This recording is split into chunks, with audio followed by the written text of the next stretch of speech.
A billionaire CEO is dead. 4 people shot inside Blackstone's HQ.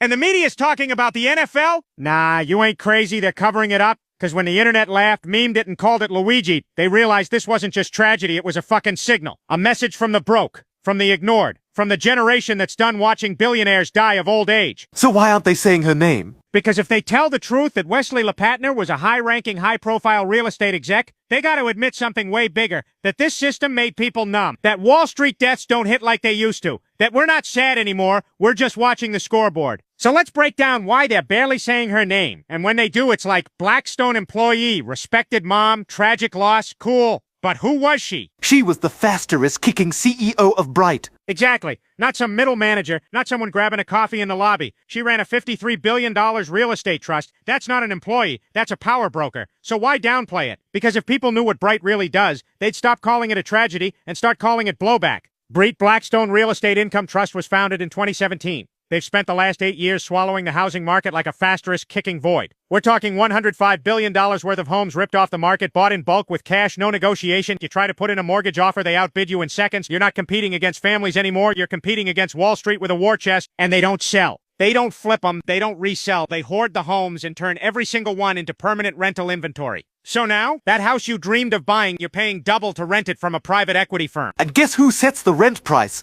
Bright? Yeah, and in some cities, they're the only landlord. They've achieved monopoly control, especially in the Sun Belt. Atlanta, Charlotte, Phoenix, Tampa, whole zip codes are now owned by 1F** Cricking Hedge Fund. So what happens when you control all the rentals? You raise the rent, and there's nowhere else to go. Bingo. You're not renting from a landlord anymore. You're renting from a kicking algorithm. Why they can't say her name. So now you see why they can't focus on who died. Because if they say high-ranking Blackstone exec gunned down, CEO of firm driving unaffordable housing, they open Pandora's box. Because people aren't dumb anymore. They feel it when their rent hits $2,400 for a 2-bedroom. They know they're being outbid by something robotic. They realize the dream of owning a home is dead and someone killed it. And that someone worked in that building. So they just say employee and move on. Yeah, like she was stocking shelves, not architecting the financial structure that's pricing out a generation. They minimize her role to protect the illusion, because the moment you connect her name to the rent you pay, people stop scrolling and start looking for blood.